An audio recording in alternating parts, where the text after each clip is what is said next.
का हमारा टॉपिक है गालक। देखेंगे हम गालक क्या होता है।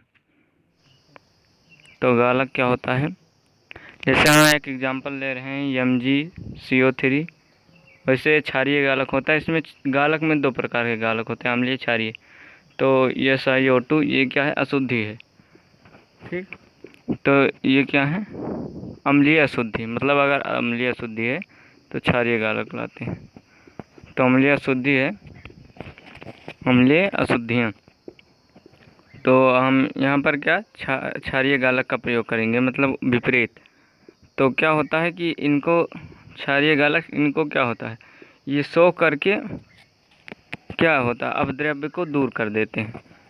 मतलब हम किस तरह से डिफाइन करेंगे, अब यहाँ पर देखें हम, जैसे तो यहाँ पर एक O निकल जाएगा, और जैसे Mg है, Mg जो है SiO2 के साथ एक ऑक्सीजन के साथ जुड़ जाएगा, तो क्या हो जाएगा SiO3, MgSiO3। और जो CO3 होता है वो हमेशा अभिक्रिया के बाद CO2 में टूट जाता है, तो हो जाएगा हमारा CO2।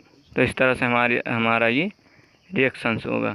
और एक और गालक होता है, वो क्या होता है, अम्लीय गालक। तो कहेंगे अम्लीय गालक तो वे पदार्थ जो अयस्क में उपस्थित अशुद्धियों के साथ उच्च ताप पर क्रिया करके उच्च ताप पर क्रिया करके उन्हें सरलता से अलग होने पदार्थ के रूप में दूर कर देते हैं, गालक कहलाते हैं। तो हम देखते हैं क्षारीय गालक का दूसरा एक एग्जांपल। तो जैसे CaCO3 प्लस SiO2 साइनाफेरो। अब यहाँ पर सेम वही रिएक्शन है, ये क्या है, क्षारीय गालक, और उस अशुद्धि जो है वो क्या है, अम्लीय अशुद्धि। तो विपरीत सेम, जैसे अम्लीय गालक है तो क्षारीय शुद्धि अम्लीय शुद्ध क्षारीय, और क्षारीय शुद्ध है तो अम्लीय गालक का प्रयोग करेंगे। Ca है और SiO3, और जो CO3 है वो क्या हो जाएगा, CO2 में टूट जाएगा। इस तरह से हमारा होगा। अब देखते हैं यहाँ पर Ca और ये जो हमारा है ये जुड़ जाएगा, और एक ऑक्सीजन इसके साथ जुड़ जाएगा, तो होगा हमारा SiO3। इस तरह से CaCO3। अब देखेंगे हम अम्लीय गालक कि अम्लीय गालक हमारा क्या होता है, ये हमें देखना है। तो हम एक एग्जांपल लेते हैं, जैसे SiO2 plus FeO sign of arrow. तो क्या होगा, Fe सब पूरा जुड़ जाएगा, तो ये FeSiO3। तो हमारा जो बनता है ये होता है धातुमल, मतलब अपद्रव्य को दूर कर देता है जितनी अशुद्धियाँ होती हैं। तो ये क्या है, हमारा क्षारीय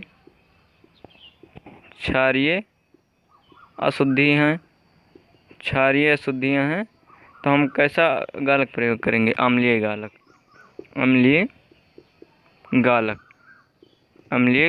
तो ये हमारा क्या होगा, क्षारीय अशुद्धियाँ और अशुद्धियों के साथ ये मिलकर के क्रिया करेगा, और इसे क्या करेगा, अलग कर देगा, जिसे हम कहते हैं धातुमल। तो क्या होगा, धातुमल मतलब कचड़ा है, मतलब ये गंदगी है जो निकाल दे रहा है ये धातु से। तो अब देखेंगे धातु का शोधन। जैसे हमने देखा, अब तक देखा हमने कुछ धातु का शोधन, पहले सांद्रण किया, फिर निष्कर्षण किया। अब हमें जब शुद्ध धातु प्राप्त कैसे करते हैं वो देखेंगे। जो धातु होती हैं, पहले अयस्क था, अयस्क का हमने क्या किया, सांद्रण किया। फिर उसके बाद क्या किया, सांद्रित अयस्क का निष्कर्षण किया। फिर उसके बाद निष्कर्षित अयस्कों का हमने क्या करना है, हमें शोधन करना है, शोधन। तो उसमें हमने देखा फेन उत्प्लवन विधि, और इसमें हमने क्या देखा, निस्तापन, भर्जन, प्रगलन देखा, निस्तापन, भर्जन और प्रगलन देखा। और इसमें हमें क्या देखना है, विद्युत अपघटनी विधि। क्या, विद्युत अपघटनी विधि। तो मतलब इसमें क्या है कि अयस्क में से निष्कर्षण से प्राप्त धातु प्रायः अशुद्ध होती है, जिसमें कार्बन, गालक, सिलिकॉन, फास्फोरस आदि की अशुद्धियाँ होती हैं। क्या होता है, ये अशुद्ध होता है। क्या होता है, अभी भी अशुद्ध होता है, अशुद्ध होता है, अशुद्ध होता है। सम्मिलित होती है इसमें अशुद्धियाँ, सम्मिलित होती है प्लस, तो इसलिए प्लस हमें इसे का क्या करना पड़ता है, शोधन किया जाता है। और शोधन किया जाता है, शोधन की विधियाँ बहुत हैं।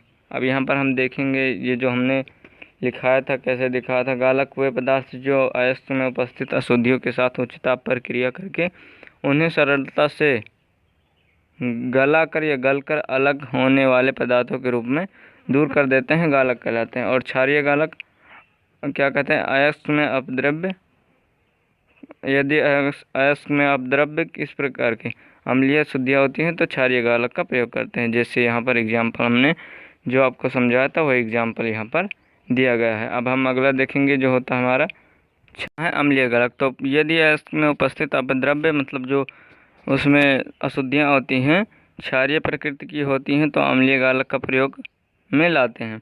जैसे हमने एग्जाम्पल समझाया था, एक और एग्जाम्पल है SiO2 + CaO साइनाफेरो या SiCO3 कैल्शियम सिलिकेट, इसे कहते हैं आयरन सिलिकेट उसे कहते हैं। तो ये हमारा ये टॉपिक क्लियर होता है। हमारा लास्ट टॉपिक है धातु का शोधन। तो अयस्क में से धातु के निष्कर्षण से प्राप्त धातु प्राय अशुद्ध होती है। इनमें प्राय गालक, कार्बन, सिलिकन, फास्फोरस आदि की अशुद्धियाँ सम्मिलित होती हैं। धातु के शोधन के लिए विभिन्न प्रकार की विधियाँ प्रयोग में की जाती हैं। इसमें विद्युत अपघटनी विधि प्रमुख विधि है। तो हम देखेंगे विद्युत अपघटनी।